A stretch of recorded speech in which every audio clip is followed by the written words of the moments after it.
যখন আমরা কুরবানি দিন জবাই করি, কসাইকে অনেকে টাকা দেয় না। কসাই কি করে না? কথা বলে না। যারা আপনার কাজে সহযোগিতা করছে তাদেরকে আমরা টাকা দিচ্ছি না, ওই গোস্ত দিয়ে দিচ্ছি। মনটা অনেক কষ্ট, যে গোস্ত তো আমি এমনিও পাইতাম, আমি মানুষের বাড়িতে ঘুরলে তো গোস্ত দিত, তাহলে যে কাজ করলাম 10 টাকা আমাকে দিল না, তখন এই মানুষটার মনে কষ্ট লাগবে কি লাগবে না? রাসূলের হাদিস রয়েছে যে হ্যাঁ, তোমরা কি করো, গোস্ত বিলি করে দাও, গরিব মানুষ থেকে দিয়ে দাও, তবে গোস্ত তোমরা কসাইকে দিবা না, যে শ্রম দিচ্ছে তাকে তোমরা গোস্ত দিয়ে পারিশ্রমিক দিও না, কারণ তার পারিশ্রমিকের জন্য টাকা দিয়ে তাকে পারিশ্রমিক পূর্ণতা দান করো। সুবহানাল্লাহ। আমরা বলে নিব এই গরুটা কাটলে তোমাকে 1000 টাকা দিব, 1000 টাকা দেওয়ার পর যদি আপনি তাকে গোস্ত দেন, সেটা আপনার ইহসান হবে, কারণ তো সে গরিব মানুষ, এর জন্য তো কাজ করছে, তবে পারিশ্রমিক হিসেবে তাকে টাকা দিতে হবে। এরপরে যদি ইচ্ছে হয়, মনে ভালো লাগে তার ব্যাপারে, বা যদি মনে হয় সে গরিব, তাহলে আপনি তাকে দিতে পারেন, সেটা আপনার ঐচ্ছিক ব্যাপার। তবে আপনাকে পারিশ্রমিক অবশ্যই দিতে হবে, না হলে আপনার নিয়ত সমস্যা, এর জন্য কুরবানি ব্যাপারে কি হয়ে যাবে, ত্রুটি দেখা যাবে। এর জন্য আমরা এটা থেকে সাবধান থাকবো ইনশাআল্লাহ।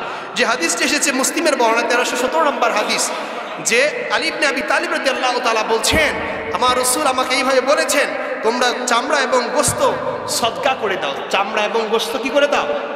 আলী ইবনে আবি তালিব হাদিসটি এসেছে মুসলিমের বর্ণনায় 1317 নম্বর হাদিস, যে তোমরা চামড়া এবং গোশত কি করে দাও? সদকা করে দাও। এরপরে কসাইকে আমার রাসূল দেওয়ার নিষেধ করেছেন।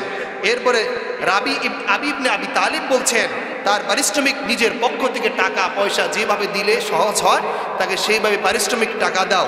ওয়ান লা উতিয়াল জাজারা মিনহা ক্বালা নাহনু নুতিহি মিন ইনদিনা। হযরতে আলী ইবনে আবি তালিব বলছেন যে আমি কসাইয়ের টাকাটা আমার পক্ষ থেকে আমি তাকে পারিশ্রমিক হিসেবে দিয়ে দিব। সুবহানাল্লাহ। এটা আমার রাসূলের শিক্ষা, যে লোকটি কাজ করেছে তার কাজের জন্য পারিশ্রমিক হিসাবে নিজের পক্ষ থেকে কিছু টাকা দিয়ে দেওয়া, যেটা দিলে তার কষ্ট লঘু হয়ে যায়। সুবহানাল্লাহ। আমরা এই কাজ করবো তো ইনশাআল্লাহ। অনেকে আমরা এই কাজগুলি করে ফেলি, গরিব মানুষ কিছু বলতে পারে না, ধমক একটা দিয়ে দিই, 100 টাকা দিয়ে একটু গোশত দিয়ে দিই, এই লোকের মনে কষ্ট লাগে না? চাইতেও পারে না, বড়লোক মানুষ, আবার ধমক দেয়, কিছু না কিছু হলে তার কাছে তো আমার যেতে হয়। এর জন্য আপনি আগেই বলবেন, ভাই আমি তোমাকে 500 টাকা দিব বা 600 টাকা দেব, গরু কেটে দাও, সহযোগিতা করো। সহযোগিতা করলে আপনি কি করলেন? টাকাটা দিয়ে দিলেন। এরপর আপনি গোশত দেন না দেন, এটা আপনার উপর ন্যস্ত থাকবে তাকওয়া। আপনি কি করবেন? তাকে কিছু গোশত দিবেন, কারণ তিনি দরিদ্র হওয়ার কারণে তো আপনার কাজে সহযোগিতা করছে। আমরা দিব তো ইনশাআল্লাহ, ইনশাআল্লাহ দিব। এর ব্যাপারে আবার অনেকেই চামড়া বিক্রি করে ফেলে। কি করে ফেলে? চামড়া বিক্রি করা যাবে কি যাবে না? নিজের জন্য চামড়া বিক্রি করা যাবে না। হাদিস এসছে, যে হাদিসটি মুস্তাদরাকে হাকিম এসছে, যে নিজের জন্য অনেকেই চামড়া বিক্রি করে। 2000 টাকা চামড়া বিক্রি করে ফেললো, 2000 টাকা চামড়া বিক্রি করে নিজের কাছে রেখে দেয় নিজের জন্য। তিনি বলে যে এটা তো আমি ব্যবহার করতাম। হ্যাঁ, চামড়া আপনি ব্যবহার করেন, সমস্যা নাই। যখন আপনি বিক্রি করবেন, আপনার কাজ হলো এই চামড়া টাকা আপনি বক্ষণ করতে পারবেন না।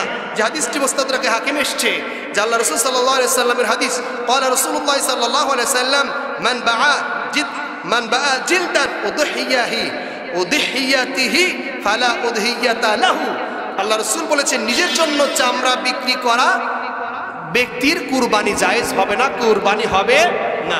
নিজের জন্য চামড়া বিক্রি করার ব্যক্তির কুরবানি আদায় হবে না।